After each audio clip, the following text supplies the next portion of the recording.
第一次畫畫嘅時候，其實好純粹咧，因為嗰陣我自己嘅玩具唔算多啦，咁啊，所以就跟住啲玩具嚟畫。咁呢個就係我畫畫嘅起因。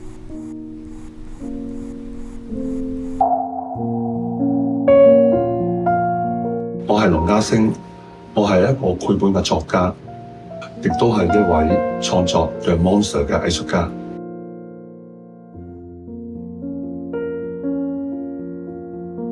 今次因為10週年嘅展覽咧，我就為咗呢樣嘢，其實我就創作咗一個 Monsterland 嘅精靈世界裏面嘅一個地圖咧。咁啊，俾大家其實可以了解下裏面嘅世界其實點樣嘅。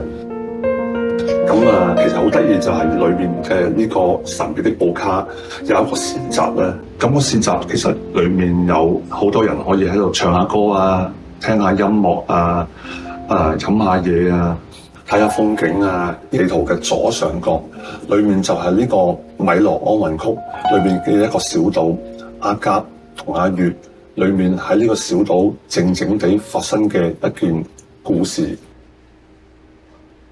裏面地圖仲有好多唔同嘅細節，咁啊，大家不妨留意下，咁啊，當中可能有好多唔同嘅趣味喺度嘅。有人問過我咧，如果喺咁多個精靈角色入邊要揀一個帶我去冒險，我會揀邊個咧？咁我覺得係一定係布卡啦，因為咧其實布卡係隻四不像嚟嘅，佢識得飛喎，變雀仔。咁其實如果同佢一齊去旅行，其實應該會好舒服，應該會好開心嘅。因為細個其實睇好多繪本咧，咁啊後來因為即係因緣巧合有機會自己可以同出版社合作，自己亦都可以嘗試去構思呢個繪本嘅故事。之後其實我就好興趣不如我自己都作一個故事係關於精靈嘅啦。咁後來我就自己構思咗一個係精靈嘅故事咧，一個繪本。就其實係有3個唔同嘅故事合稱，就係被稱為精靈3部曲。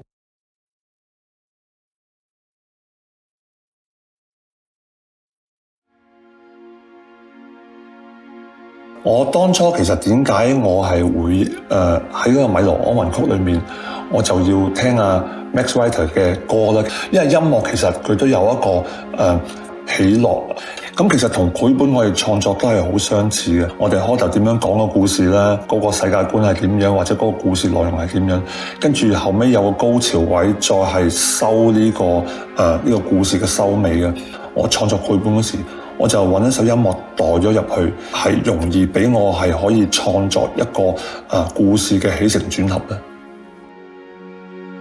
我覺得小朋友其實係好純粹嘅，有時候咧會有啲自私。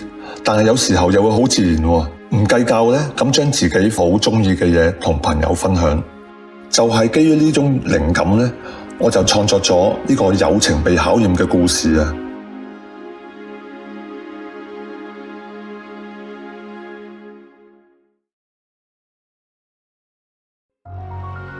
咁《帕杜與少女》呢個故事咧，其實係講一個精靈鍾意咗一個少女。但係少女其實從來就冇鍾意過呢個精靈嘅。咁咧喺呢個背後，其實咧我係想講愛情其實係雙方嘅，唔係單方面就可以成立嘅。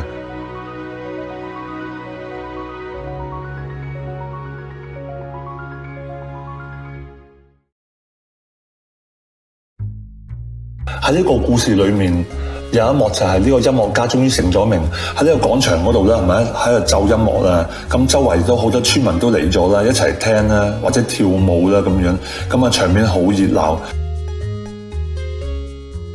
其實我覺得呢幅畫好有代表性，因為咧當其時其實我畫呢幅畫係一個跨頁嘅場面嘅，就村民同埋主角佢哋喺度跳緊舞，咁背後咧其實就有睇 Coco 同埋老布布喺度睇住佢哋跳舞，喺度慶祝緊聽音樂咁樣。因為我點解好鍾意？因為我覺得好嚮往，同埋帶俾我好一個安靜同埋好歡樂嘅一個氣氛。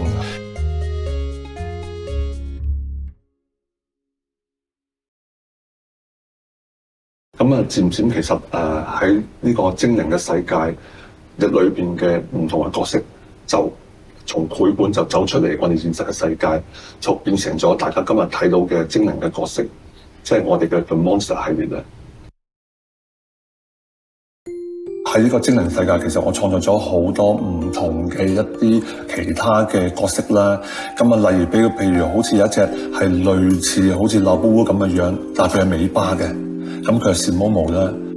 咁啊，另外仲有Spooky 啦，Spooky 係一啲好似係啲幽靈嘅角色，但係咧其實你會見到佢夜晚黑咧，佢會發光咁飄嚟飄去，咁好療愈嘅，即係好喜歡，所以我創造咗出嚟。Yaya 亦都係一個小精靈，佢亦都其實係一個族群嚟嘅。只不過而家我哋故事亦都係只不過講其中一隻 Yaya， 其實亦都係有好多隻。Yaya 因為其實係我嘅女嘅花名嚟嘅，咁我對佢個名好有情感。其實係，但 Coco 其實佢亦都係一個族群嚟嘅。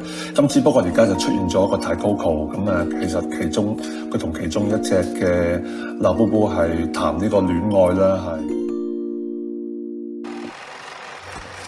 老布布咧，其實創作佢嘅時候係一個好純粹嘅意圖嘅，就係想畫一隻好調皮嘅精靈，好自然咁樣咧，就喺我腦海裏邊咧就出現咗嘅，就係憑呢種感覺去畫出嚟嘅。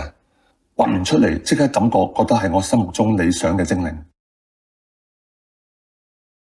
我睇過一本關於小矮人嘅書咧，裏面係講小矮人咧。佢哋會多數喺人類瞓緊覺嘅時候，或者喺佢哋唔察覺嘅時候，偷偷地咁樣咧就走入佢哋嘅房間。咁可能咧就大家唔覺意嘅時候，就攞走一啲小物件。其實老布布當初就係好似小矮人呢種感覺咁樣。咁啊，老布布其實佢本身佢係出於好奇啦。咁佢走進人類嘅世界嗰度，咁可能佢偷偷地咁樣，佢入咗個衣櫃入邊啊。又或者可能佢喺個梳化後邊啊，咁佢偷地望住你，睇下你哋做緊啲乜嘢咁樣。其實喺咁多年嘅裏面，我同老布布已經有共同嘅成長咧。咁可能我哋從一個好朋友咧，我哋逐漸，我哋會變成一個好嘅知己。咁如果其實精靈佢有機會嚟到我哋人類嗰個世界，其實我真係好希望。可以帶晒佢哋成班一齊入戲院睇戲，咁因為睇戲其實係一直以嚟係我最喜歡嘅嘢嚟嘅，咁我亦都好想同佢哋一齊去分享。點解我中意睇電影呢？好大原因係因為我好中意storytelling。點解我畫繪本，或者點解我去畫畫，我去設計一啲立體嘅作品？其實所有嘅動作都係因為我想做storytelling 呢樣嘢，其實我係想講我嘅故事俾大家聽嘅咁樣。我收到好多唔同嘅 message， 有啲人話我嘅創作我嘅作品係影響咗一啲小朋友，咁甚至乎可能成為新一代創作者嘅一啲靈感嘅來源啊！但係呢個對我嚟講咧，真係好感動，因為其實我記得好似以前咧，我曾經以一個畫家嘅身份，我去做過義工，我去教一啲小朋友去畫畫啊咁樣。嗰段時間其實好開心嘅，因為咗呢一段嘅時光咧，咁先至令我可以堅持落去，一直去創作。最後希望大家會對 The Monster 有更多嘅了解。